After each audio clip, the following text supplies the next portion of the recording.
We're talking today about corporate culture and building a company culture. Now, whether you're a small company, whether you're a large company, whether you're an employee, whether you're a family, culture is all around you.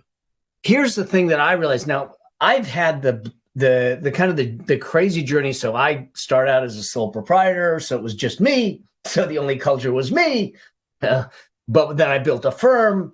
Then I helped build other companies, everything from startups to companies that are billion-dollar companies. One that just sold for $2.9 billion, where culture became part of the game. We'll talk about that story also. And so we need to understand the importance of it, because every company has a culture. The question we have to ask ourselves is that culture intentional? Is that culture something that you actually wanted? Or did you just allow it to just happen?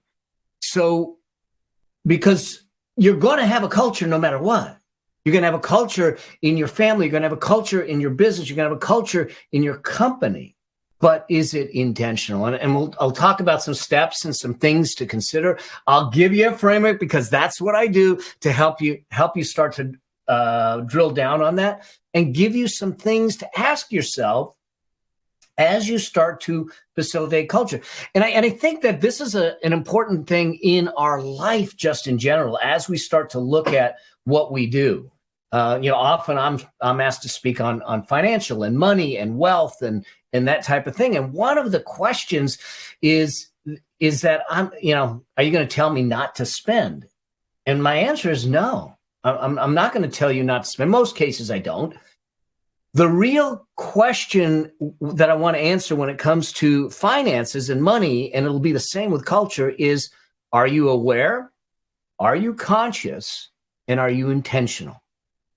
And if you're aware of the consequences and the outcomes, if you're conscious and making a conscious choice and not just going along for a ride because of social media, because of some meme, because of some societal groundswell, and that you're intentional with the choice you make, I'm good with making the choices. And I think so it is with culture.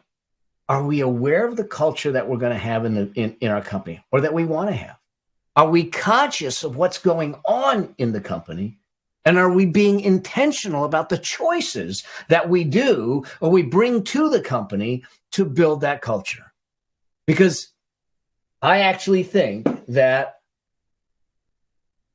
we all, if you are in business, in a company, there's actually two products. The external product, that's what we give our customers. That's what with the service and the products and the things that we are delivering. Okay, whether it's, I don't know, a TV or something. It's the products we give. There's this external product, but there's an internal product too. And that internal product may indirectly be for your customers, but more directly is for the people that serve your customers, your employees, your teams, your executives. That's the culture. See, I believe that the culture is the internal product that we bring to give to the people that get behind our cause, our mission, and our movement. And they will be attracted to that when they move through it. And this is the thing that I think we need to consider, because it's that culture that builds everything. Let's just think about what is a company culture. And to me, a company culture is the attitudes, the values, the beliefs and goals, and whatever other characteristics you want to put into that around the company. So it's the attitudes, it's the values, it's the beliefs, it's the goals, and whatever other characteristics you want to put around the company. And what I mean by characteristics is, for instance, at one point, Volvo was known for having safe cars. That was a characteristic around the company. Okay, what do you want to be known for? So the idea behind this culture is that it's the real story that people are going to tell about your company and their experience with you. And those people will include your customers and your internal team. And this is where we start to build it out. So first things first, if we start to look at culture in this way, this is your DNA. It is what is at the core of everything you do.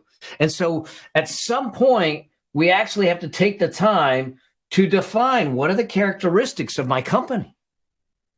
What do we want to do? When I had the martial arts studio, I spent the time with my instructors and I said, we had 180 students and they said, oh, we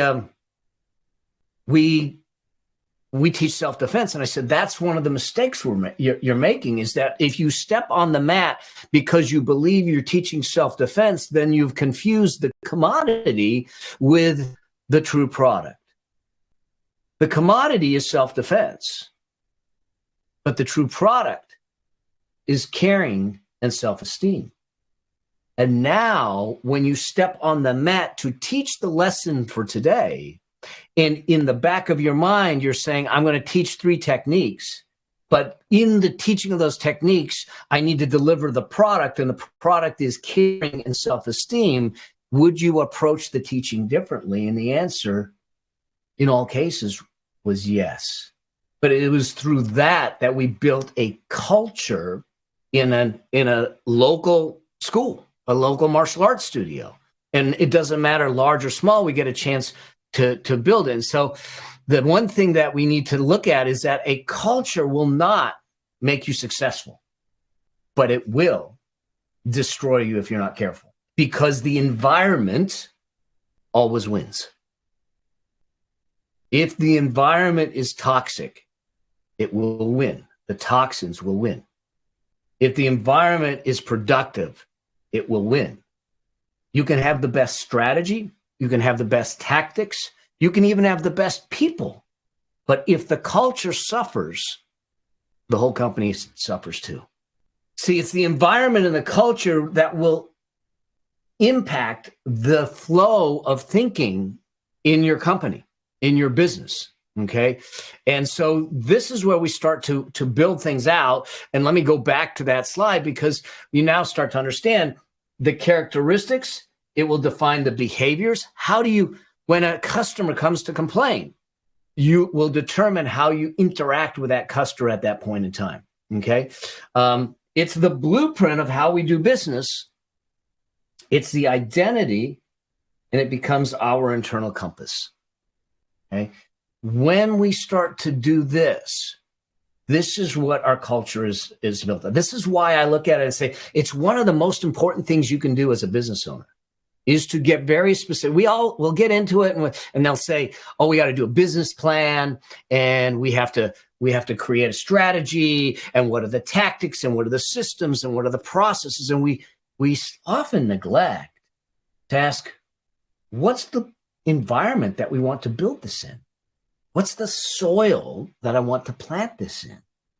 Because I can have the best, most expensive, coffee beans, but if I put it in the wrong soil, that's not going to grow till either its fullest or at all.